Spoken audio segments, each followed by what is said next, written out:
आपण मानकु आम वीडियो को स्वागत। आज आम ये वीडियो रे 10th क्लास रो हॉलिडे होमवर्क 2025 रो लाइफ साइंस जोटा कि आपन लिखाई HCL ताहार आंसर आलोचना करिया। एक रे थिला परभोजी पोषण रो प्रकार भेद आ ताहार उदाहरण लिखिबा। यार उत्तर हेउची फास्ट लिखिदबा हम परभोजी पोषण। जेउ जीव माने निज खाद्य निजे प्रस्तुत करि न पारी पोषण पई अन्य प्राणी बा उद्भिद उपरे निर्भर करती से परभोजी कुहा जाए बा तांको हेटेरोट्रोफ बोली मध्य कुहा जाए। समस्त प्राणी मल्लांग निर्मूली राफ्लेसिया आदि परजीवी उद्भिद बा पारासाइटिक प्लांट कवक बा फंगी एवं अधिकांश बैक्टेरिया परभोजी श्रेणी अंतर्भुक्त। एही जीव मानकर पोषण प्रणाली को परभोजी पोषण कुहा जाए। जानपाले तापरे परभोजी पोषण मुख्यतः 4 प्रकार। परभोजी को हमर 4 भाग विभक्त करा गला। से गुडी के हेउची गोटे प्रथम रहला मृतोपजीवी पोषण, सेकेंड रे हम देखले प्राणी सम पोषण एवं थर्ड रे सहजीवी पोषण। तापर नेक्स्ट हम रहला 4 रे परजीवी पोषण।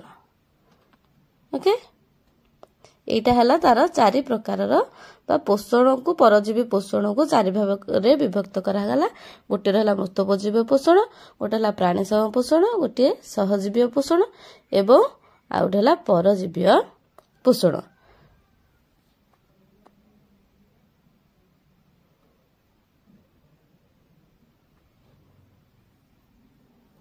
नेक्स्ट तापरे यार देखिबा प्राणी सम पोषण टी को देखिबा जाको होलोजोइक न्यूट्रिशन बोली कहा जाए। परजीवी प्राणी को छाड़ी अन्य समस्त प्राणी एही प्रणाली रे अन्य उद्भिद बा प्राणी को संपूर्ण अथवा आंशिक भाव रे खाद्य रूप ग्रहण करथांती। एहा हेउची प्राणी बा प्राणी सम पोषण, जहाबा संपूर्ण बा आंशिक भाव रे खाद्य रूप व्यवहार करथांती बा ग्रहण करंती ताहा कोन प्राणी बा प्राणी सम पोषण कहा जाए। परिपाक परे सरलीकृत खाद्यर आत्मीकरण बा अंतर्ग्रहण होइथाय। एहा शरीर गठन रे और शरीर को कार्यक्षम रखिबारे सहाय होइथाय। नेक्स्ट यहाँ पर हम देखिबा मृतोपजीवी पोषण। जेउ परभोजी मृत गलित पचासढ़ा उद्भिद बा प्राणी रु खाद्य ग्रहण करी निज पुष्टि साधन करिथांती सेमानंको मृतोपजीवी कहा जाए। ओके, एही जीव माने कठिन पदार्थ को खाद्य रूपे ग्रहण करि पारंती नाही। साधारणतः खाद्य ग्रहण बेले एमाने शरीर रु पाचक रस बा हम कहि परबा डाइजेस्टिव जूस क्षरण करी शरीर रो बाहर ही जटिल खाद्य को सरल खाद्य रे परिणत करनती। एमाने जेहेतु कठिन पदार्थ को खाद्य रूप रे ग्रहण करि पारंती नाही, तेणु जटिल खाद्य को सरल रूप रे परिणत करिनती। परे सरलीकृत खाद्य को शरीर मध्य को शोषण करी शरीर गठन रे विनियोग करिथांती। छतु जातीय कवक ईस्ट बैक्टेरिया आदि जीव मानक ठारे एही पोषण देखिबा को मिलता। नेक्स्ट आमे देखिया परजीवी पोषण। थर्ड रे रहला हमर परजीवी पोषण बा पारासाइटिक न्यूट्रिशन। या कहा कहबा देखिबा जेउ जीव माने अन्य जीवंत उद्भिद बा प्राणी को शरीर भितरे बा बाहर रही सेमानक ठारू खाद्य ग्रहण करी निजर पुष्टि साधन करंती सेमानक परजीवी बा पारासाइट्स कहा जाए। परजीवी माने भोजदाता बा होस्ट उद्भिद बा प्राणी ठारू सरलीकृत खाद्य सीधा सड़क ग्रहण करी निजर पुष्टि साधन करिथांती। एहाकू परजीवी पोषण कहा जाए। शरीर भितरे अंतः परजीवी बा एंडोपारासाइट्स भाबे उदाहरण यहाँ रहला प्लाज्मोडियम ओ केतेक शरीर बाहर बा बाह्य परजीवी भाबरे एक्टोपारासाइट भाबे उदाहरण उंकुणी रही थांती। अधा रही थांती ना अंतः परजीवी भाबरे आ अधा रही थांती हमर बाह्य परजीवी भाबरे। अंतः परजीवी रो एग्जांपल प्लाज्मोडियम एवं बाह्य परजीवी रो हमर उदाहरण देखिरा उंकुणी। एहा परे आमे नेक्स्ट रे देखिबा सहजीवी पोषण बा आमे ताको इंग्लिश रे कहि परिबा सिम्बियोटिक न्यूट्रिशन।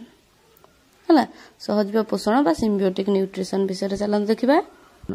बेले बेले दुईटे संपूर्ण भिन्न जातिर प्राणी अथवा उद्भिद प्राणी बा प्राणी और अणुजीव ବା ଉଦ୍ଭିଦ ଓ ଅଣୁଜୀବ ଏକାଠି ବାସ କରୁଥିବାର ଦେଖାଯାଏ। ଏହାକୁ ସହଜୀବିତା ବା ସିମ୍ବିଓସିସ୍ କୁହାଯାଏ। ଏଥିରେ କେହି କାହାରି କ୍ଷତି କରନ୍ତି ନାହିଁ, ବରଂ ସେମାନଙ୍କ ଭିତରେ ପୋଷଣର ଆଦାନ ପ୍ରଦାନ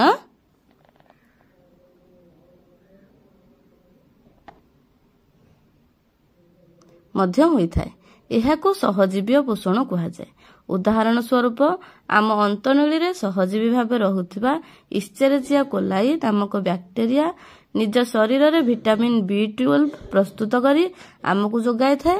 ତା ପରିବର୍ତ୍ତେ ଆମ ଅନ୍ତନଳୀର ସରଳୀକୃତ ଖାଦ୍ୟ ଗ୍ରହଣ କରି ନିଜ ପ୍ରତିପାଳନ କରିଥାଏ। ତ ଏଇଟା ସରିଗଲା ଆମର ପ୍ରଥମ ନମ୍ବର ଆନ୍ସର। ଦ୍ୱିତୀୟରେ ଥିଲା ଆମର ଆଲୋକ ସଂଶ୍ଳେଷଣର ଆଲୋକ ପ୍ରକ୍ରିୟା କିପରି ହୁଏ ବୁଝା ପାଇଁ। ଏଠି ଆମର ଆଲୋକ ସଂଶ୍ଳେଷଣ ବା ଆଲୋକ ଶ୍ଳେଷଣ ଦୁଇ ପ୍ରକ୍ରିୟାରେ ହୁଏ। ଗୋଟିଏ ହୁଏ ଆଲୋକ ପ୍ରକ୍ରିୟା, ଗୋଟିଏ ହୁଏ ଅନ୍ଧକାର ପ୍ରକ୍ରିୟା। କେବଳ କିନ୍ତୁ ଏଠାରେ ପ୍ରଶ୍ନରେ ଆମକୁ ଦେଇଛି କେବଳ ଆଲୋକ ପ୍ରକ୍ରିୟାକୁ ବୁଝାଇବା ପାଇଁ, ତେଣୁକରି ଏଠାରେ ଆମେ କେବଳ ଆଲୋକ ପ୍ରକ୍ରିୟାଟି ଆଲୋଚନା କରିବା। ଆଲୋକ ପ୍ରକ୍ରିୟା। ଆଲୋକ ପ୍ରକ୍ରିୟା ହେଉଛି ଆଲୋକ ସଂଶ୍ଳେଷଣର ପ୍ରଥମ ପର୍ଯ୍ୟାୟ, ଯାହା ସୂର୍ଯ୍ୟାଲୋକର ଉପସ୍ଥିତିରେ ହରିତ କଣିକାର ଥାଇଲାକଏଡର ଝିଲ୍ଲିରେ ସମ୍ପନ୍ନ ହୋଇଥାଏ। ପ୍ରଥମଟା ହେଲା ଆମର ଆଲୋକ ପ୍ରକ୍ରିୟା, ଯାହାକି ଆଲୋକ ଶ୍ଳେଷଣର ପ୍ରଥମ ପର୍ଯ୍ୟାୟ ଏବଂ ଏହା ଥାଇଲାକଏଡର ଝିଲ୍ଲିରେ ସମ୍ପନ୍ନ ହୋଇଥାଏ। ଏହି ପ୍ରକ୍ରିୟା ପାଇଁ କ୍ଲୋରୋଫିଲ୍, ଜଳ ଓ ଆଲୋକ ଆବଶ୍ୟକ ହୋଇଥାଏ। ତାର ପଏଣ୍ଟରେ ଦେଖିବା ନେକ୍ସଟ ପଏଣ୍ଟରେ କ୍ଲୋରୋଫିଲ୍ ଅଣୁଗୁଡ଼ିକ ଦୃଶ୍ୟମାନ ଆଲୋକ ରଶ୍ମିକୁ ଶୋଷଣ କରି ଶକ୍ତି ପ୍ରବାହ ଜରିଆରେ ଏକ କ୍ଲୋରୋଫିଲ୍ ଅଣୁକୁ ଅଧିକ ଶକ୍ତି ସମ୍ପନ୍ନ କରି ଏଥିରେ ଉତ୍ତେଜନା ସୃଷ୍ଟି କରିଥାଏ। ଏହି ଉତ୍ତେଜିତ କ୍ଲୋରୋଫିଲ୍ରୁ ଏକ ଇଲେକ୍ଟ୍ରନ୍ ବାହାରି ଥାଇଲାକଏଡ୍ ଝିଲ୍ଲିରେ ପ୍ରବାହିତ ହେବା ଦ୍ୱାରା ଥାଇଲାକଏଡ୍ ଭିତରକୁ ଉଦଜାନ ଆୟନ ପ୍ରବାହିତ ହୋଇଥାଏ।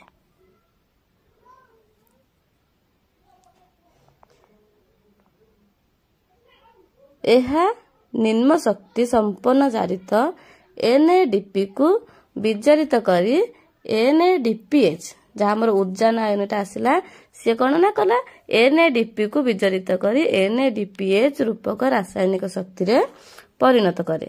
ତାପରେ ସେଇଠୁ ଇଲେକ୍ଟ୍ରନ୍ ପ୍ରବାହ ସମୟରେ ଉଦଜାନ ଥାଇଲାକଏଡ୍ରୁ ବାହାରି ଯାଇ ATPase ଏନ୍ଜାଇମ୍ ଦ୍ୱାରା ATPରେ ପରିଣତ ହୁଏ।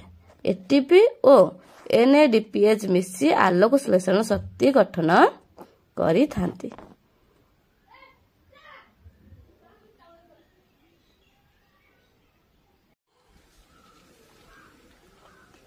ଏହାପରେ ଆମର 3 ନମ୍ବର ପ୍ରଶ୍ନରେ ଥିଲା ମନୁଷ୍ୟର ପାକନଳୀ ଓ ପାକଗ୍ରନ୍ଥିର ଏକ ନାମାଙ୍କିତ ନମୁନା ବା ମଡେଲ ପ୍ରସ୍ତୁତ କରିବାକୁ, ଯାହା କାର୍ଡବୋର୍ଡ ଏବଂ ଥର୍ମୋକୋଲକୁ ନେଇକି ମଡେଲଟି ପ୍ରସ୍ତୁତ କରିବାକୁ ଥିଲା।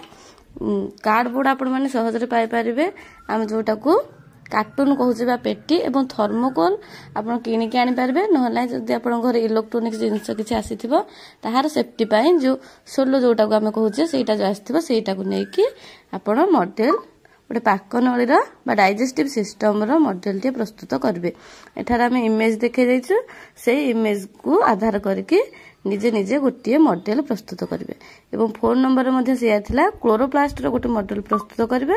କାର୍ଡବୋର୍ଡ, ଥର୍ମୋକୋଲ ଏବଂ ଷ୍ଟ୍ରକୁ ନେଇକି, ଆମେ ଯୋଉ ଷ୍ଟ୍ର ବ୍ୟବହାର କରୁଛେ, ଥର୍ମୋକୋଲ ଏବଂ କାର୍ଡବୋର୍ଡ ଏହାକୁ ନେଇକି ତମମାନେ କଣ ରଙ୍ଗୀନ କରି ଟିକେ ନିଜେ ନିଜେ ପ୍ରସ୍ତୁତ କରିବାକୁ ଚେଷ୍ଟା କରିବ। ଯଦି ଆପଣମାନଙ୍କୁ ଏହି ଭିଡ଼ିଓଟି ଇନଫର୍ମେଟିଭ ଲାଗିଥାଏ ତେବେ ଭିଡ଼ିଓକୁ ଲାଇକ୍ କରନ୍ତୁ ଏବଂ ଚ୍ୟାନେଲକୁ ସବସ୍କ୍ରାଇବ କରିନଥିଲେ ଚ୍ୟାନେଲକୁ ସବସ୍କ୍ରାଇବ କରନ୍ତୁ। ପୂର୍ବରୁ ଆମ ଚ୍ୟାନେଲରେ 10th କ୍ଲାସର ହଲିଡେ ହୋମୱାର୍କର ଅନ୍ୟ ଟପିକ ଗୁଡ଼ିକ ସବୁ ଅପଲୋଡ ହୋଇସାରିଛି। ଯଦି ଆପଣ ଦେଖିନାହାନ୍ତି ତେବେ ଦେଖିନିଅନ୍ତୁ। ଥ୍ୟାଙ୍କ୍ସ ଫର ୱାଚିଂ।